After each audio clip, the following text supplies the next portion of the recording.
Oui, dans ma pensée, ça y est, tout ça. Évangile de Matthieu, chapitre 16.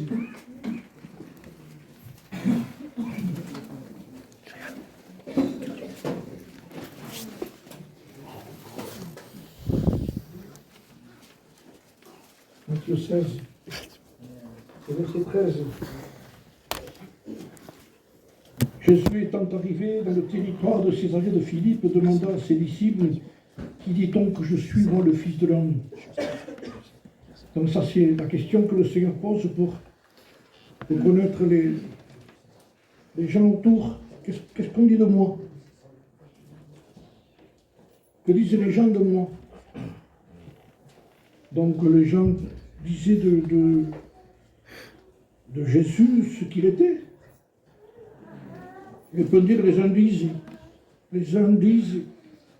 que Jean-Baptiste et les autres Élie, les autres Jérémie, ou l'un des prophètes, les autres, ce que disent de Jésus. Parfois on s'intéresse plus à ce que disent les autres que ce qu'on pense nous-mêmes.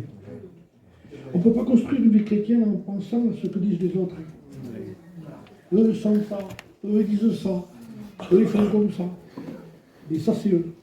Maintenant la question est plus directe, et vous? Et vous?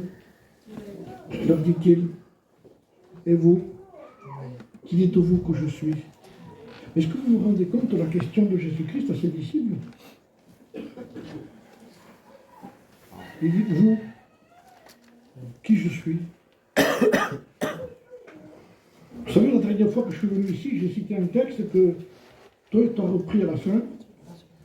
Il avait dit ce mot, parce que je m'en souviens. Il m'a posé la question, depuis combien tu baptisé? Je dis 50 ans cette année ici. Il a rappelé 50 ans pour nous dire ce mot, souviens-toi de Jésus-Christ.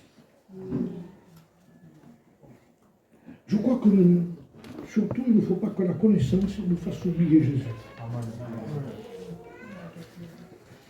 Alors, il avait dit ce mot. Et vous, leur dit-il, qui dites-vous que je suis? Maintenant, écoutez. Simon-Pierre lui répondit, tu es le Christ, le Fils du Dieu vivant. Maintenant, écoutez la réponse de Jésus. Jésus, prenant la parole, lui dit, plus heureux. Je disais un jour, le bonheur est là. Le bonheur, ce sera, et c'est encore, et ce sera plus tard, de savoir que Jésus-Christ est le Fils de Dieu. Alors lui, tu es heureux parce que tu sais ce que tu viens de savoir ici. Il va dire, ce n'est pas la chair et le sang qui t'ont révélé cela, mais c'est mon Père qui est dans les cieux. C'est énorme, frère et sœurs, c'est énorme. Il y a une connaissance qui vient de la chair, il y a une connaissance qui vient de l'esprit. Le Seigneur a voulu que la première connaissance et la plus grande connaissance, la principale connaissance, c'est de savoir, pas tout savoir, mais savoir le principal, que Jésus-Christ est le Fils de Dieu. Et à partir de là, dira la parole de Dieu, vient ce mot, tu es heureux. Et le bonheur est là. Arrivé au final, arrivé à ce que Paul va arriver un jour, qu'il a dit, à un moment donné, il sait que c'est fini. Il dit, j'ai combattu le bon combat, j'ai gardé la foi. Et il est désormais maintenant la couronne de justice m'est réservée. Et il dira non seulement à moi, parce que moi je l'ai vu, moi souvent sur des livres comme ça, pour des gens fidèles qui sont morts, même fidèles ou pas fidèles, on met le texte pour voir quand même. C'est le texte de Paul, j'ai combattu le bon combat, j'ai gardé la foi. Ça se trouve souvent plus dans les cimetières que dans les églises aujourd'hui, ça. Et je disais, mais Paul, s'il faudrait que moi, je puisse vivre comme ce que le résultat que tu as eu toi pour avoir la couronne de justice, je ne pourrais jamais l'avoir. Mais Paul a dit non seulement à moi, mais à tous ceux qui ont aimé son avènement, à tous ceux qui ont aimé Dieu. Ça se trouve, la fidélité. Il n'a pas parlé de ses expériences, parce que tout ce qu'il a fait comme résultat, tout ce qu'il a fait, sa carte de prédicateur est énorme, lui. Hein. Quand on va à l'école biblique, quand 2 ans après, on m'a donné ma carte, j'ai ma carte. La carte de pasteur de Paul, c'était, vous la lirez, hein, plusieurs naufrages, en prison plusieurs fois, lapidé, abandonné des frères, trahi par les faux frères. Il a noté dans la persécution parce que c'est une des choses qui fait le plus mal. Alors, sa carte était valable. Hein. Faim, soif, froid. Il avait tous les droits de demander à Dieu de ne pas passer par là parce que c'était un homme fidèle. Mais même avec sa fidélité, on dit qu'il n'a pas mangé parce qu'il jeûnait. Non, il jeûnait par force parfois parce qu'il n'y avait rien pour manger. Il n'aurait pas jeûné, il aurait mangé. Hein. Il n'avait pas mangé. Quelle fidélité! Et au lieu de mettre en évidence ce qu'il était, il dit à tous ceux qui ont aimé son avènement, à tous ceux qui ont aimé Jésus. Tout se rattache là. Alors il dit, tu es heureux parce que tu connais ça. Tu connais que je suis le Christ. Maintenant, écoutez. Et moi, je te dis, Pierre, nous savons, on ne va pas rentrer dans ça, vous le savez vous-même. Et moi, je te dis que tu es Pierre, que sur cette pierre, je bâtirai mon église. Et que les portes du séjour des morts ne prévaudront point contre elle. Je te donnerai la clé du royaume des cieux, et ce que tu liras sur la terre sera lié dans les cieux, et ce que tu délieras sur la terre sera délié dans les cieux. Verset 21, c'est ce qui nous intéresse. Dès lors, Jésus commença à faire connaître à ses disciples qu'il fallait qu'il aille à Jérusalem. Là, jusqu'à maintenant, il n'y a pas de problème. Je dirais presque que c'est les rameaux.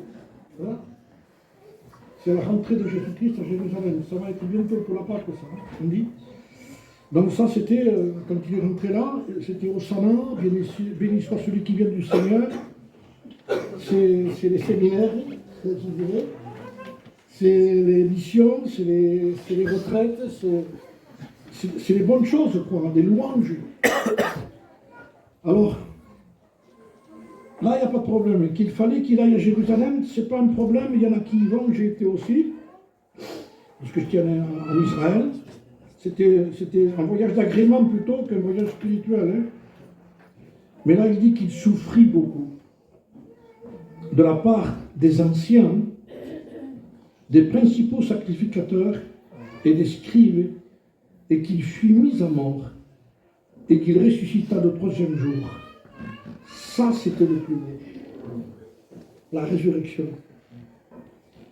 Mais pour qu'il y ait une résurrection, il faut une mort.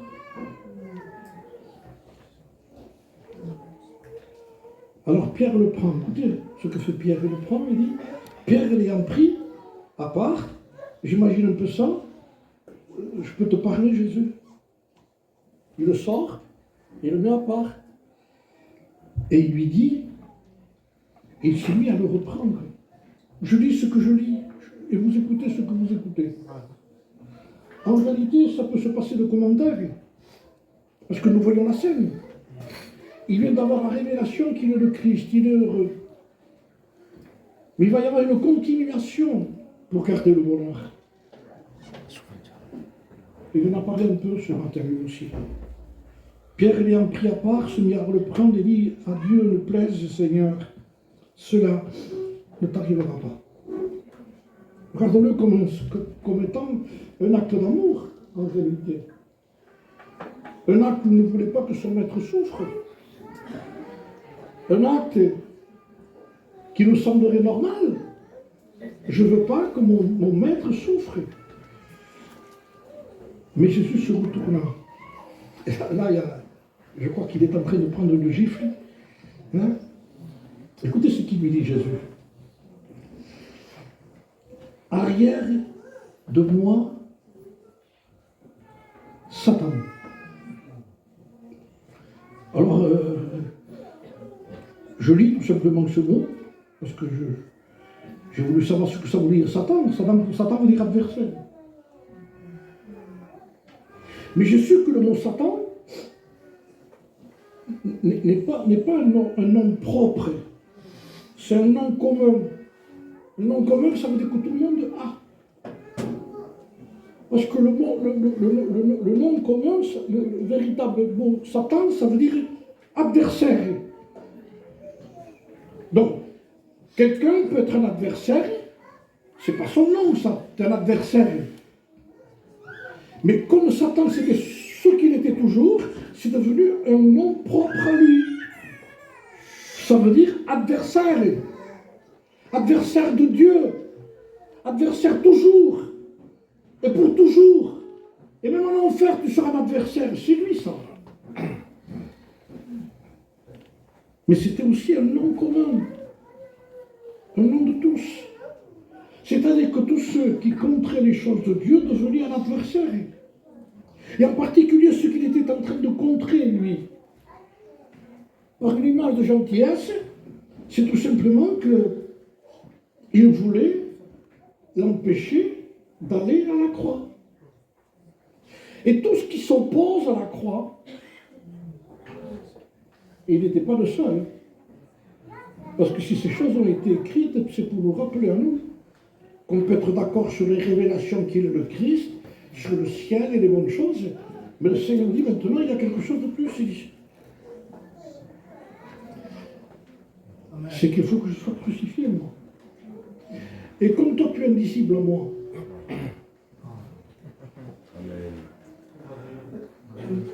tu es indicible toi à moi. Ben, il dit si ils ont fait ça au bois vert, ils le feront au bois sec. Ça veut dire que ta destinée est la mienne. Je te fais connaître, après la révélation, tout simplement ce mot.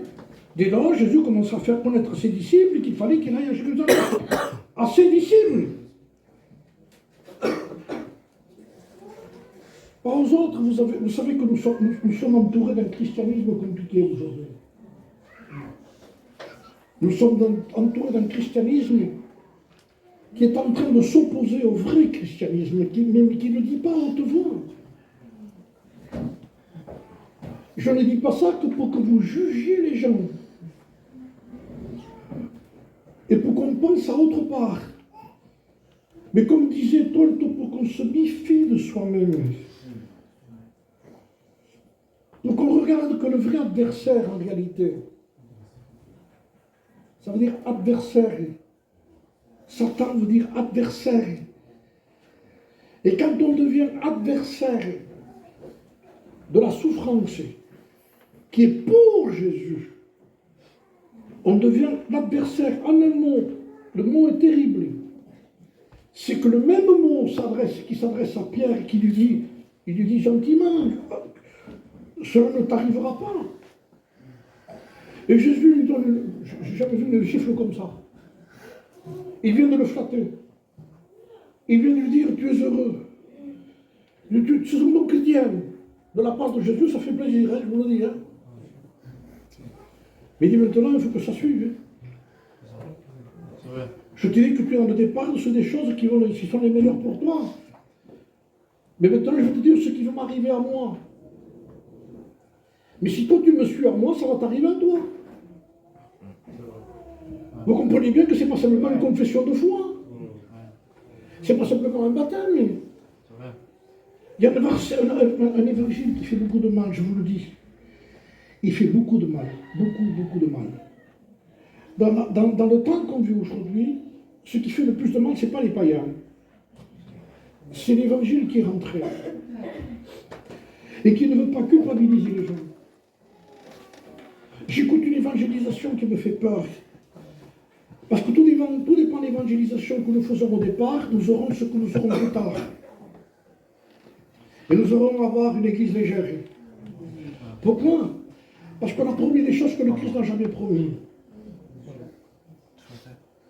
On a prêché un évangile qui qui donne, alors que le vrai évangile, c'est de donner, de refuser et d'accepter. Le plus grand, c'est Christ qui l'a donné. Le plus grand, c'est le salut.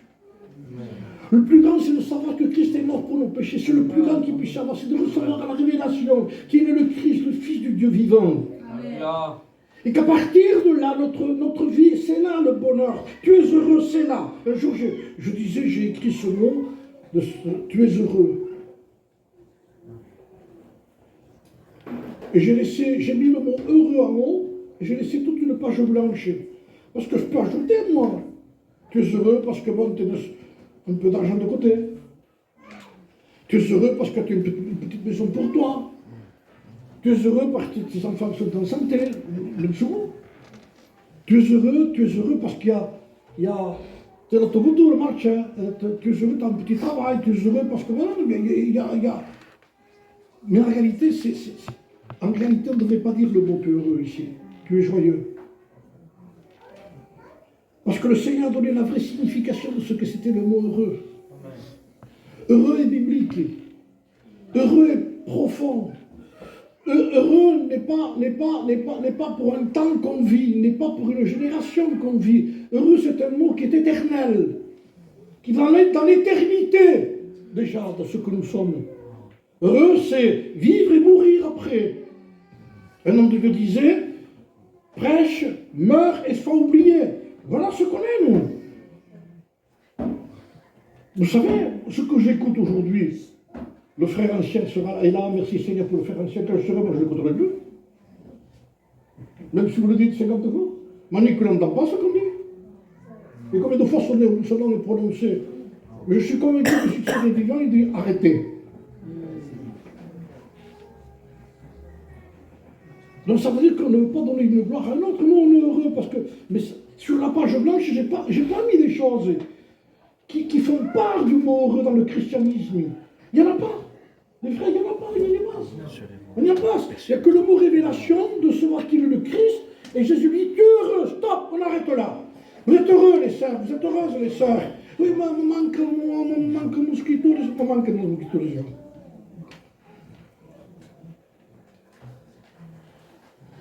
Mais il n'y a rien au monde qui peut empêcher d'être heureux.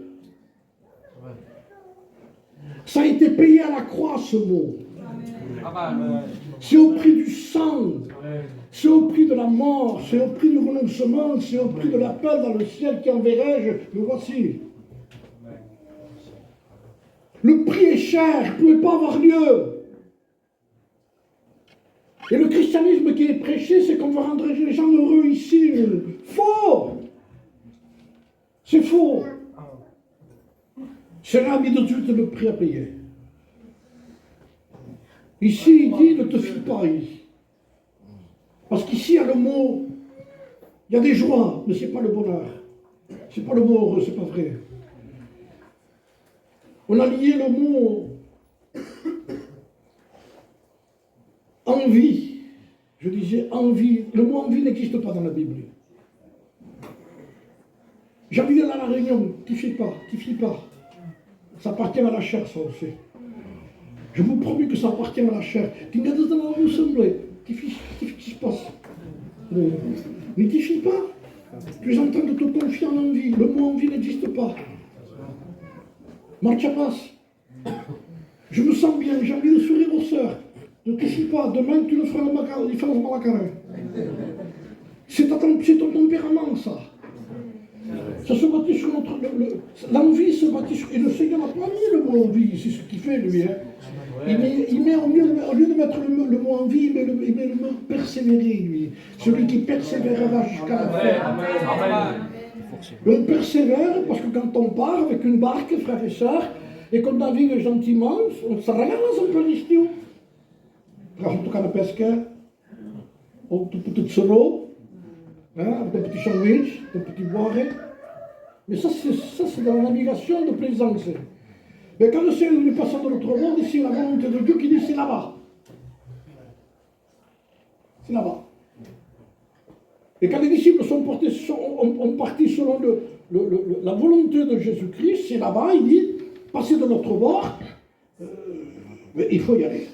Alors j'imagine, mon départ, il n'y a pas de problème, on y va. Le lac de Galilée. On rentre. T'as vu, un petit air frais.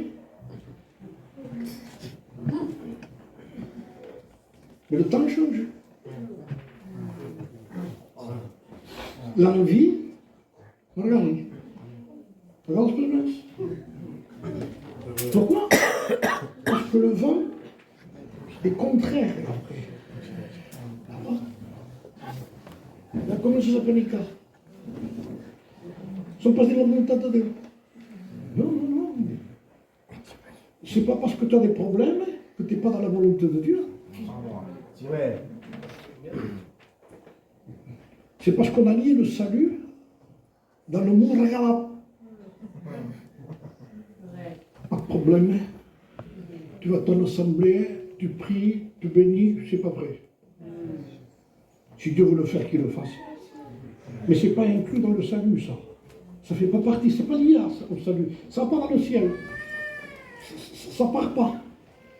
Ni l'argent que tu peux avoir, ni la voiture que tu peux avoir, excusez-moi, ni les enfants que tu peux avoir. Quand tu meurs tout seul. Wat is het dan, mevrouw Pelle? Te veel spellen, c'est bon. Mais ce qui touche, c'est de voir un... Je veux dire que ça, c'est l'appel personnel. Ce qui est dans la vie, c'est ce qui est dans la vie. On l'a. Il se passe plus. Et l'évangile qui fait peur aujourd'hui, c'est cet évangile que j'entends. J'ai le dégoût. C'est mon âge qui arrivera encore plus, et j'ai envie de le dire. On est en train de faire des gens des partisans d'un bonheur de plus dans le bonheur qu'ils ont. Voilà. Alors on leur dit, l'autre dit, bien l'assemblée. Et en un mot, le contexte de ce qui s'est vu dans l'assemblée, ben écoute, tu vas à l'assemblée, tu vas à la réunion quelquefois, tu suis quelques réunions de prière, tu dis au pasteur plus tard que tu veux te faire baptiser, mais il n'y a rien de vrai. Il n'y a que le mot vie. Et vous avez remarqué que parfois le diable nous laisse tranquille jusqu'au baptême? Vous n'avez pas remarqué ça? J'ai vu, non? Déjà, jusqu'au baptême, je ne vous dis pas, les sœurs le voile, les frères la Bible, le stylo, excusez-moi les frères, écrivez, il n'y a pas de problème. Mais je veux dire par là, je me quitte complet pour la réunion. Alors j'ai presque envie, moi j'ai vu ça dans mon ministère. J'ai vu des sœurs même me demander le baptême et montrer, ou des frères me démontrer après, me faire voir qu'en tant que pasteur, qu'ils étaient fidèles, qu'ils étaient là, leur stylo.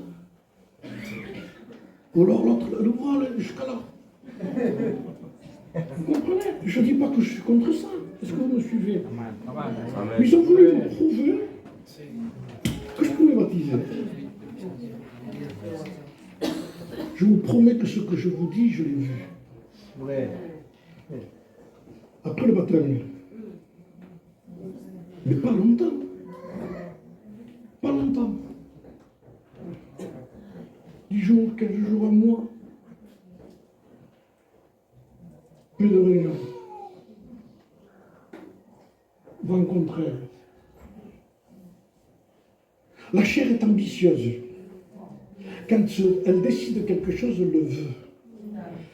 Et même pour les choses de Dieu, on dirait qu'elle le veut. Mais où se passe?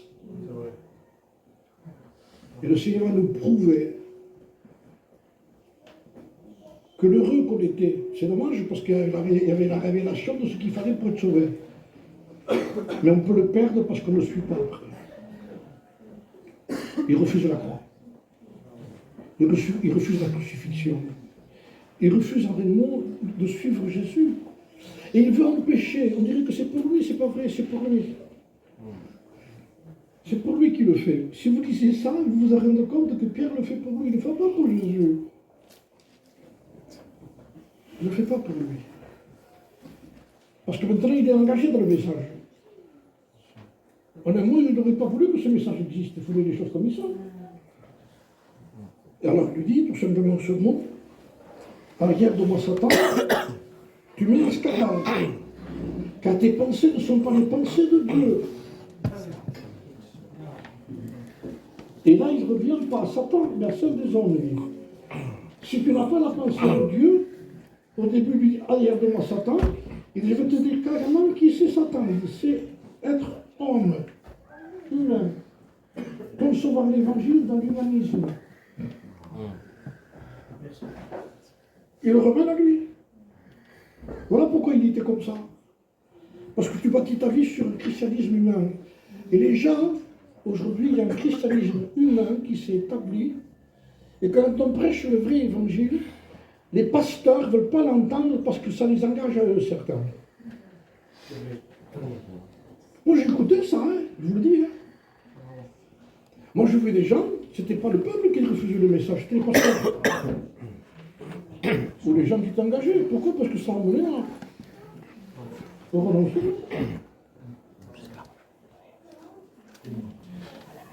Peuple du Seigneur, le Seigneur nous veut ici et il nous veut là-haut. Amen. Mon royaume n'est pas de ce monde. A dit Jésus. L'apôtre Saint Paul prend une confession de Jésus-Christ. Une confession dont lui n'était pas. Hein. La confession, c'était une confession devant Pilate, donc il n'était pas là, lui. Mais lui, il a saisi, il l'a écrit. Pourquoi il a écrit, lui, cette confession? Que Jésus fit une belle confession devant Pilate. Mais il n'était pas là. Mais il a voulu que ce soit noté, lui, Paul, parce qu'il dit c'est important que ce soit écrit, ça. Et qu'est-ce que c'est? La belle confession de Jésus-Christ devant Pilate. Une belle confession. Jésus a dit à Pilate, mon royaume n'est pas de ce monde. Mon royaume n'est pas de ce monde. Je le redis. En un mot, si vous faites partie du royaume de Dieu, il nous dit, tu es comme moi. On n'est pas d'ici. C'est clair, hein? On n'est pas d'ici. Il dit, parce que si mon royaume aurait été de ce monde, mes serviteurs se seraient battus pour moi. Mais ne vous battez pas. On n'est pas d'ici. Ne vous battez pas pour des raisons. On n'est pas d'ici. Mais dis-le, déchausse-toi. Amen. Déchausse-toi. Vous savez qu'une raison entraîne certains chrétiens fidèles à tomber presque parfois parce qu'ils ne veulent pas mettre. Mais pourquoi vous faites le mot? Arrête. Tu l'as dit une fois, ça suffit. Vous n'avez pas pu supporter quelqu'un de justice, disait Paul. On veut que tout aille bien ici sur la terre. Ça ira pas bien. Le vrai christianisme n'amène pas les gens à être bien. Vous n'êtes pas chez vous. Il y a contre Yeis. On est déjà agressé par l'évangile, par des prédicateurs qui ne prêchent pas le vrai évangile. Il faudrait des choses comme ils sont. Je ne dis pas non, des noms, moi. Il faudrait les dire, peut-être un jour je les dirai. Hein. Je l'ai dit des fois. Paul le disait, pourquoi pas moi, mais Alexandre le forgeron m'a fait beaucoup de mal. Méfie-toi de lui. Il a des frères qui vont se méfier un jour. Donc ça veut dire que vous n'aurez pas des choses qui iront dans votre sens. Passons de votre bord. En navigation, il n'a pas dit que tu coulerais. Mais là, il passons. Nous passons, frère. Il y a des jeunes ici, je ne sais pas quel âge tu as, fils, toi. C'est 17. Quoi? 17. 17. Bon, je ne suis pas converti à 17 ans. Je connaissais l'évangile à 17 ans déjà. Je me suis converti, je n'avais pas 21 ans. Il y en a des choses à passer après. Si je dis aux jeunes, tu te convertis, jeune, tu vas en réunion, tu verras, tu vas te régaler. C'est pas le vrai évangile. Il y a des gens qui s'engagent avec le Seigneur, comme c'est là, avec des gens qui sont là. J'ai envie de vous dire, vous allez souffrir pour Christ.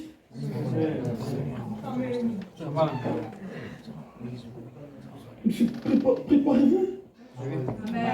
Gloire à Dieu. Préparez-vous. À partir du moment où vous rentrez, vous asseyez, vous écoutez l'évangile, la parole de Dieu, telle qu'elle est prêchée, préparez-vous. Tu as reçu la révélation qu'il est le Christ, ça vient du ciel. C'est pas toi, c'est pas ta chair, c'est le Saint-Esprit qui convainc ton cœur qu'il est le Christ, lui. Vous savez ce qu'a dit Paul? Pour moi, vivre, c'est Christ. Amen. Vous savez, quel est le nom de ta vie, Paul? Christ. Quel est le nom de tes projets? Christ. Pourquoi tu existes ici? Christ. Mais, Seigneur, la voiture, Christ. Ouais. Amen. Pas besoin d'en donner une, c'est pas un problème ça. Mais d'abord Christ. Parce que si on est attaché à Christ, nous aurons peur de perdre le principal, Christ. Et quand nous sommes attachés à Christ, même si on touche à côté, pas de problème, on ne touche pas Christ. Il faut réagir quand on touche Christ. Amen. Donc, il faut être violent quand on touche Christ, quand quelque chose vous touche Christ, quand des propositions veulent toucher Christ, quand ça touche à lui. C'est ça qu'il faut défendre. Amen. Paul dit Christ est ma vie. C'est le commencement et la vie de toute la vie. Le sujet de vivre, c'est à partir du moment où vous vous convertissez, vous êtes né de Dieu, vous vivez. Vous êtes vivant. Mais quand on devient vivant, on meurt pour le monde. C'est légal, c'est normal, c'est comme ça. On ne peut pas vivre de vie. On ne peut pas être vivant pour Christ et vivant pour nous. C'est pas possible. C'est impossible. L'évangile d'aujourd'hui propose des gens qui peuvent aller n'importe où tout en étant chrétiens. C'est faux. Je vois moi un chrétien qui va à la plage. C'est pas normal. Je ne touche pas les détails, mais ça, il ne va pas.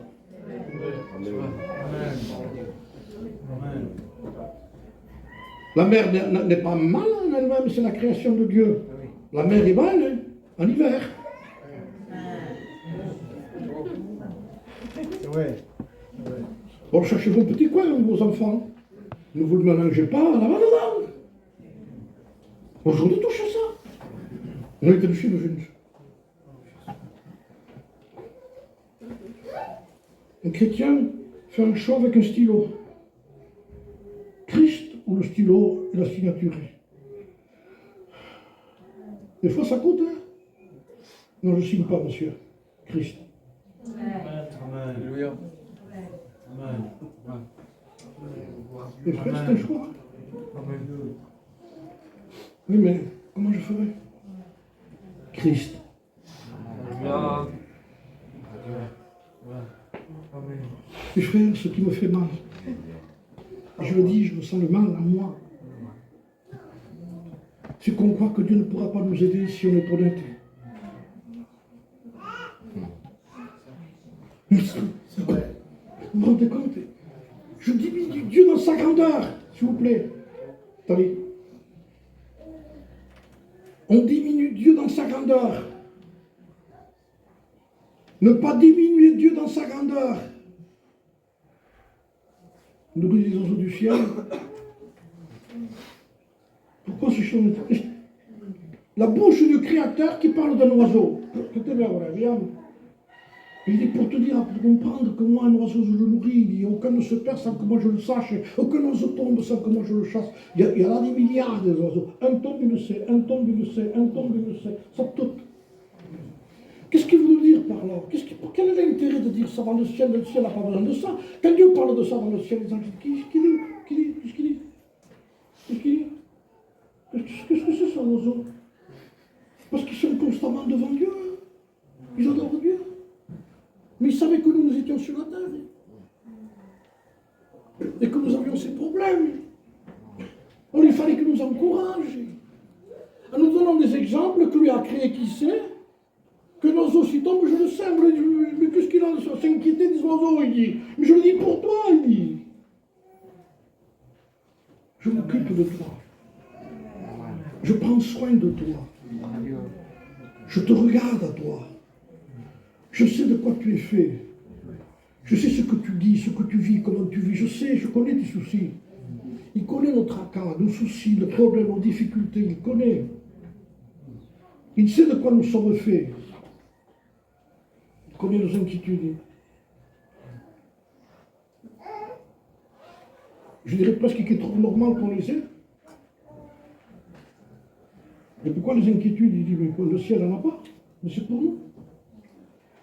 Mais il sait que toutes ces choses peuvent nous entraîner à oublier Christ.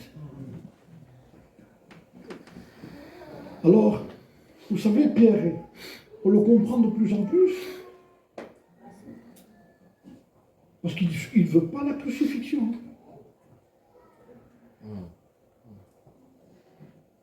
On porte la croix seule. L'appel est personnel. C'est pas obligé qu'on le fasse. Il y a un christianisme sans croix, je le disais, c'est vrai, ça existe. Un christianisme sans croix, ça existe. Ce que la croix permet, sans croix, on peut faire ce qu'on veut, on peut aller où on veut. D'abord,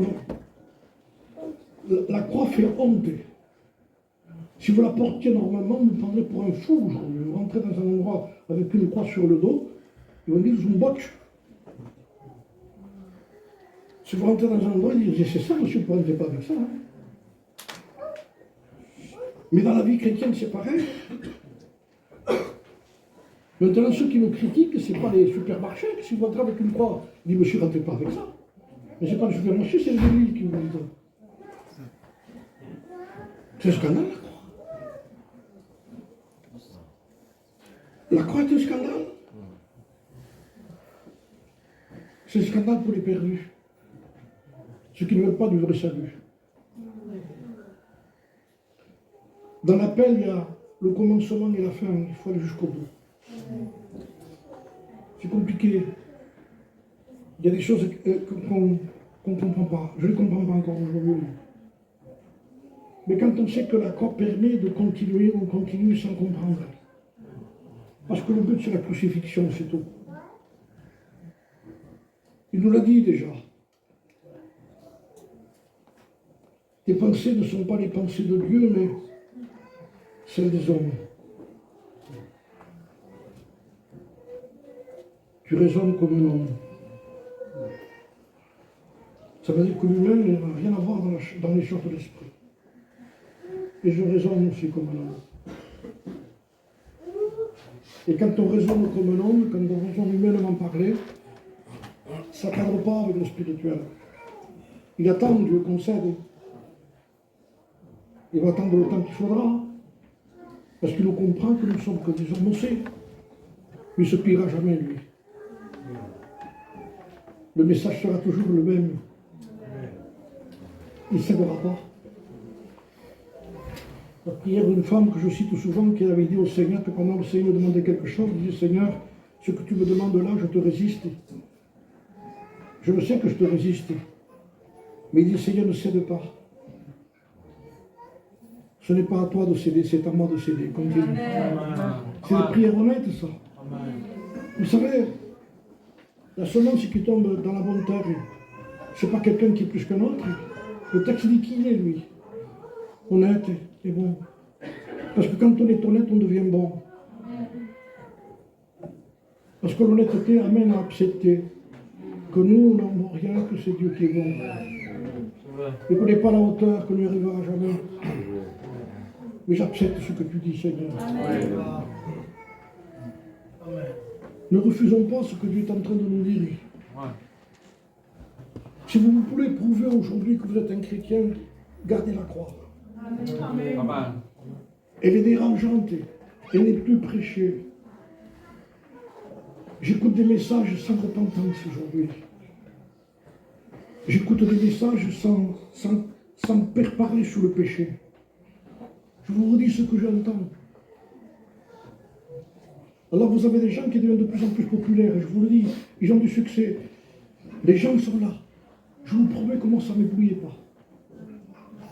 Si vous écoutez, sondez les messages à travers ça, les frères, avant d'accepter. Écoutez un message. Si vous voyez que le message à l'intérieur, l'amour de Dieu, il n'y a pas de problème, c'est la priorité des priorités. Mais même si on sait que Dieu a tant aimé le monde, les gens vont l'en faire quand même, vous le savez ça. Donc ça veut dire qu'il faut quelque chose de plus. Il faut une réponse à ça pour être sauvé. Jean 3,7 existe pour le monde entier. Hein. Et Dieu a aimé le monde entier, hein. Mais ce n'est pas le monde entier qui va au ciel, puisque les gens se rejettent dans l'enfer. Pourquoi ils vont à l'enfer? Parce que tout simplement, ils ont accepté le message. Pourquoi?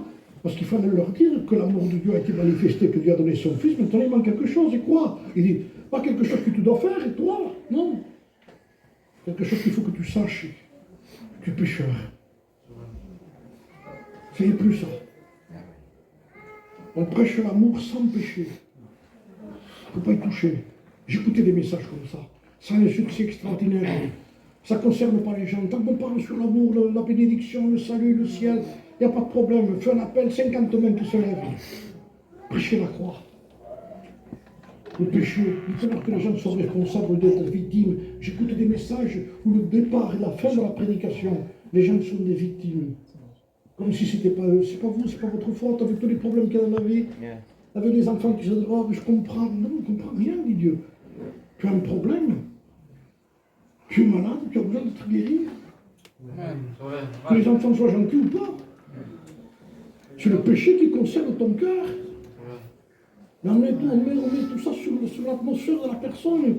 C'est normal que tu sois fatigué, c'est normal que tu sois énervé, c'est normal que tu mentes, c'est normal que tu sois méchant, c'est normal. Avec l'atmosphère qu'il y a, avec la belle-mère, le beau-père, et un tel, c'est normal que tu sois méchant. Oh, mais la méchanceté là-dessus. Alors les gens disent non. Dans le péché. Est-ce que vous croyez qu'Adam et Ève, il y avait le beau-père et la mère-mère qui embêtaient à côté? Ils n'en avaient pas. Les beaux-frères, ils n'en avaient pas. Les enfants, ils n'en avaient pas. Alors qui embêtait? C'est que le cœur voulait autre chose que les choses de Dieu. Tout, il dit, tout ça c'est pour toi. Mais elle avait porté un regard déjà sur l'arbre déjà. Qu'est-ce que c'est ça? C'est celui qui lui dit, il n'y va pas, elle regarde là, elle. Et il dit, il ne fallait pas écouter ta femme. Donc, je vois. Regarde l'arbre.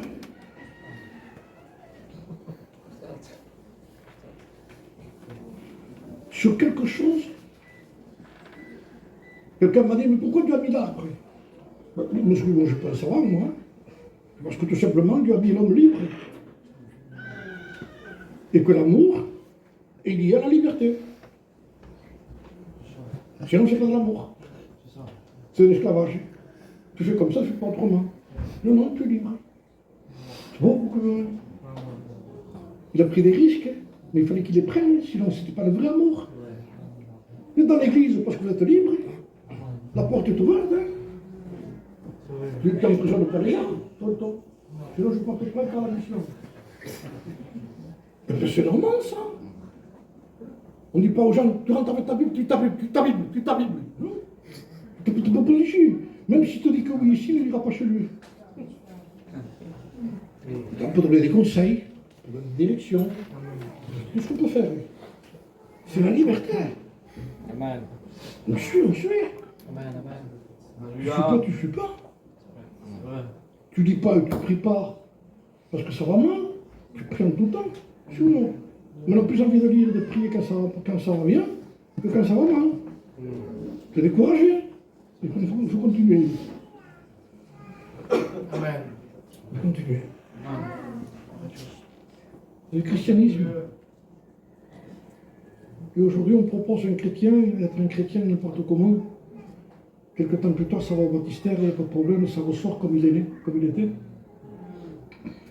Et on fait rentrer chez nous le péché. Le péché rentre chez nous. Excusez-moi, pour être impoli, Mais vous savez, les gens en parlent plus que ce que se passe, donc on l'avertit.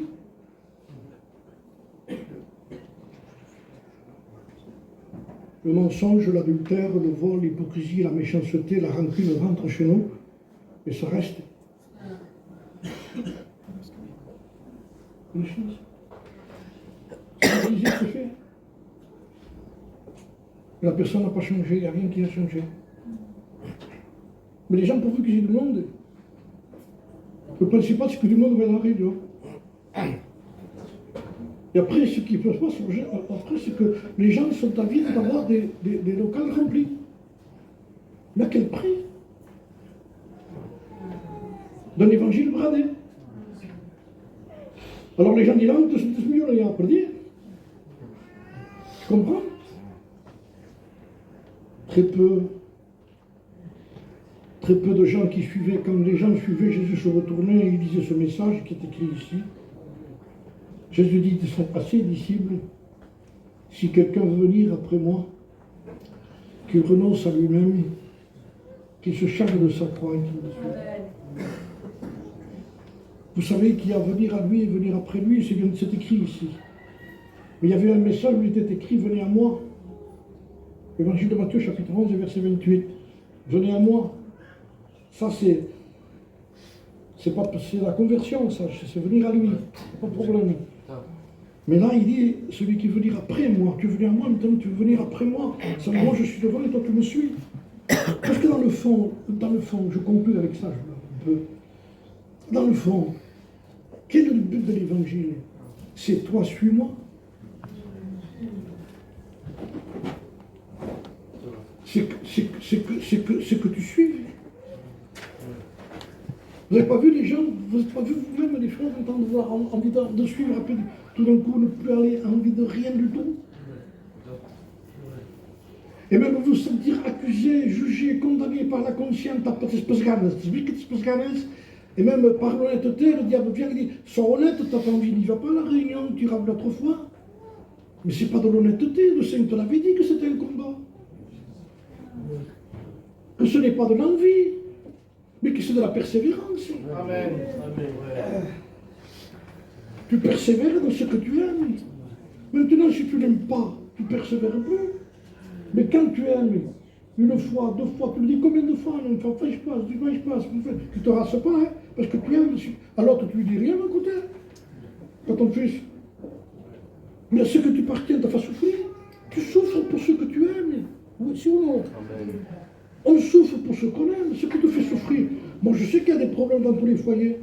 Mais je ne souffre pas pour eux, je souffre un peu parce que je peux pour eux aussi. Mais la priorité, c'est que je souffre pour les miens. C'est ce que j'aime qui me fait souffrir, moi. Quand ça concerne le royaume des cieux, c'est un appel. Vous êtes concernés personnellement, les sœurs. Ça ne concerne pas les hommes qui sont là ici seulement. Si je parle sur les drogués, il faut laisser la drogue de nuit, vous ne faites pas ce show. Si je parle, excusez-moi, sur les boîtes de nuit, sortir, vous ne faites pas ce show. Mais le péché n'est pas que là, il est plus loin. Le péché, c'est de ne pas vouloir suivre Jésus, le péché. Vous avez le péché qui est dans le monde, mais vous avez le péché dans le christianisme aujourd'hui, qui refuse de suivre parce qu'il ne veut pas souffrir. On va lâcher. Alors le Seigneur ici, quelqu'un veut me suivre, qu'il renonce à lui-même, qu'il se cherche de sa croix, qu'il me suive. Celui qui voudra sauver sa vie. C'est clair et net. Quel message simple mais fort.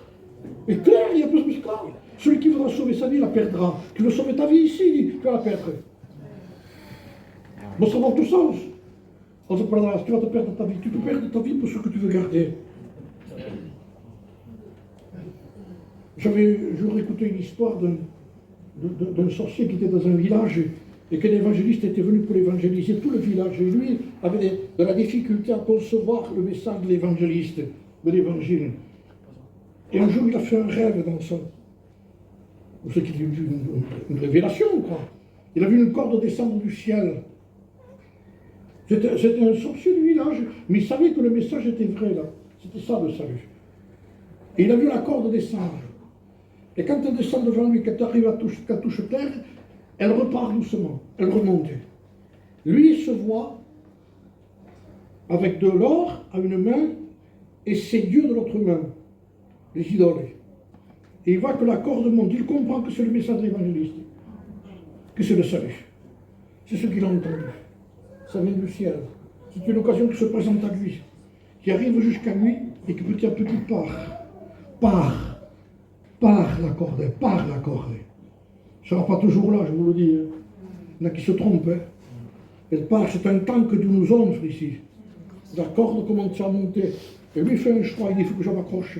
C'est ça le salut. Qu'est-ce qu'il fait? Il fait un choix entre les idoles, sa religion, l'or. Il jette les idoles. Il s'accroche. Et il commence à monter.